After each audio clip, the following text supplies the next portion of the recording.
qualities that can be fashioned by the environment which will make you a future leader, but then are those things the most important things for making you a leader, or is there something else? I have asked this question myself and I will answer it myself. Please excuse the date that you see on my presentation because I prepared it on a back date, so it is showing as 4th of October. Please ignore that. As per me, what makes a leader are followers. Followers are who make you a leader. You can be a self-proclaimed leader. You may think you're doing a very good job as a leader, but till the time your followers think so, are you really in a leadership position? Is your position as a leader, or is your self-belief that you are a leader justified? Your supervisors might think you're a leader, you may think you're a leader, but your followers have to think so too before we can consider you a real leader.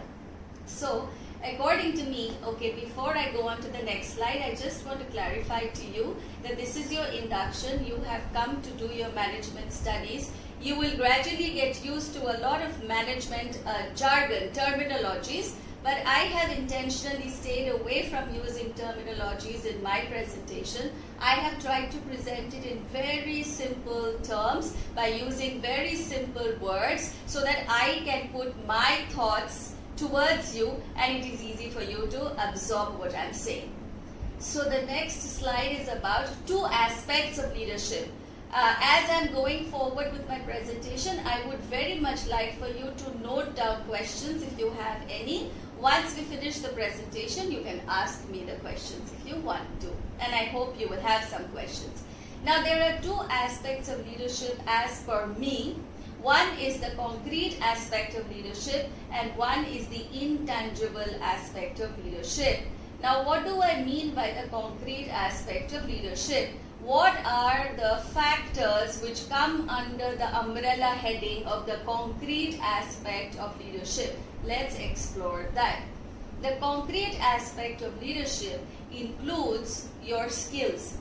If you were going forward, become leader in a, say, software company, you will have to be in a position where you have the skills to inspire others to follow your example or learn from you. So your skills are very, very important for a leadership position, because watching your skills, your team members and everybody else is going to be inspired to also gain those skills for themselves. So your skills are very important and they will differ industry to industry. Every skill is going to be different depending on which industry you're working in. The second is your knowledge. Your knowledge is a little bit separate from your skill, because sometimes you may have a lot of knowledge, but what you may actually execute on the real world may be just your skills, which is the tip of the iceberg. But unless those skills are backed up by a lot of knowledge, you are not really in a leadership position. Your training. That is the reason why you have come to such a reputed management college. This is your training ground.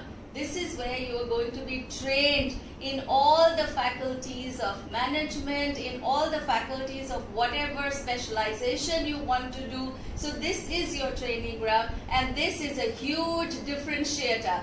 This is your time to absorb everything that is being offered to you so that your training is absolutely robust and powerful, and when you go into the leadership position, your training should show. It should show in such a way that it inspires your team.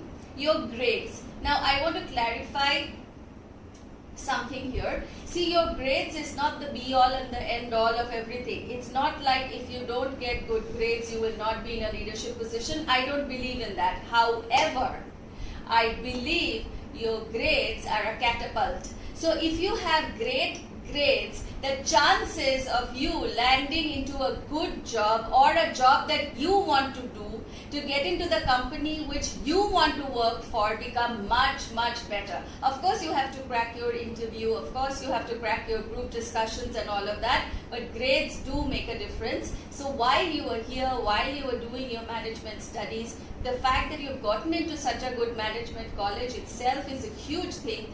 Use this time, use this opportunity to gain good grades. your academic and practical subject related achievements. The grades are a little bit different from achievements. You may always get good grades, but achievements is when you get accolades for doing what you're doing. Say for example, you are studying in Sri Ramachandra Faculty, which is a beautiful management college, and you topped in one particular subject. That immediately becomes a stamp of success on your CV.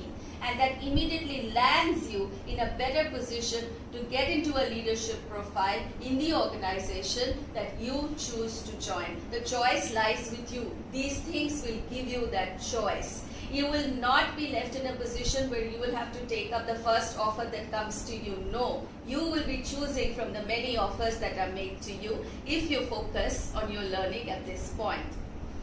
The intangibles. This is what is of real interest to me. During my working life, and like Ma'am Shubhashri so kindly said, I've worked for more than a decade and I've worked across industries. I've worked in luxury, I've worked in hospitality, I have worked in automation, I have worked in heavy engineering, I have worked across many industries. And let me tell you, you find skilled leaders everywhere. You find leaders with knowledge everywhere. What you do not find is leaders with kindness. And when you do, then those leaders are the ones who really make an impact on you. So more than the concrete aspects of leadership, what I am interested in are the humane aspects of leadership. The leadership aspects which cannot be learned anywhere except when it is self-taught.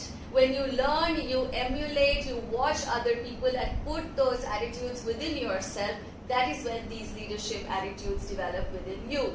And this I have segregated into 4 divisions for the ease of understanding. These are not exclusive of each other, the 4 headings. They are very much interspersed, they are very much intertwined, and they very much weave into each other seamlessly. But just so that we can segregate our thoughts in segments, I have put it under 4 different headings.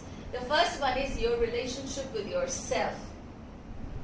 This is extremely important. If your relationship with yourself is not one which is full of clarity and honesty, how will you lead others? You will have to start by leading yourself, and you will be leading yourself only when you know yourself. So before you become a successful leader for others, you will have to become a successful leader for your own true self. Therefore, your relationship with yourself. Your relationship with others, we all know this is extremely key. When you are a leader and when you are leading other people into excellence, obviously you're taking them from point A to point B, and point B is a point of progress. How will you take them forward in the journey if you don't have a relationship with them? So obviously a relationship with others. Your relationship with your work.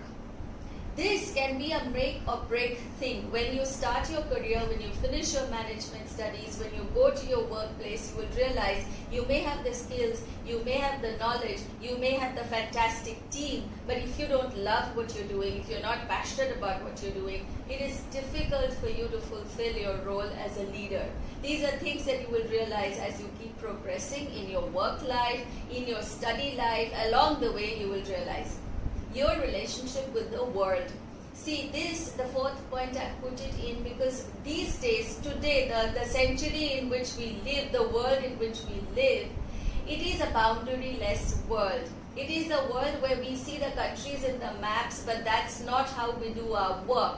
When it comes to work, it's a boundary-less world. It is a world which embraces all the countries, all the geographies, all the different people of all the different countries. So therefore your relationship with the world, a global outlook towards the world, is also going to help you craft yourself as a good leader, as a world leader.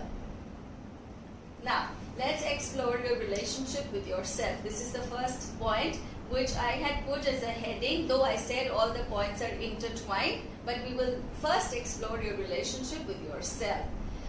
What is your relationship with yourself? Being confident is a part of having a relationship with yourself.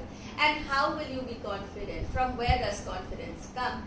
Confidence comes when you believe yourself, when you have belief in yourself. And when do you believe yourself?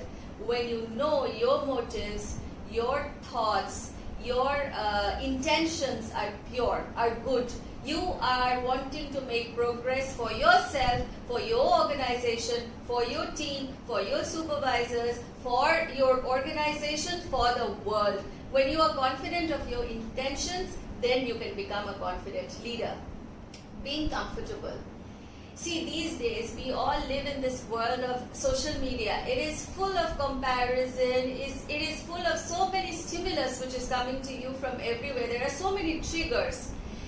This is a place where you have to learn to be comfortable. You have to learn to be comfortable within yourself before you make other people comfortable. So the fear of missing out or FOMO should not be a part of your psyche. You have to know yourself for who you are. You have to be honest with yourself for what you mean to yourself, what you mean to the world, and then you have to be comfortable in the knowledge that this is who I am. These are my areas of progress or improvement. This is who I want to become.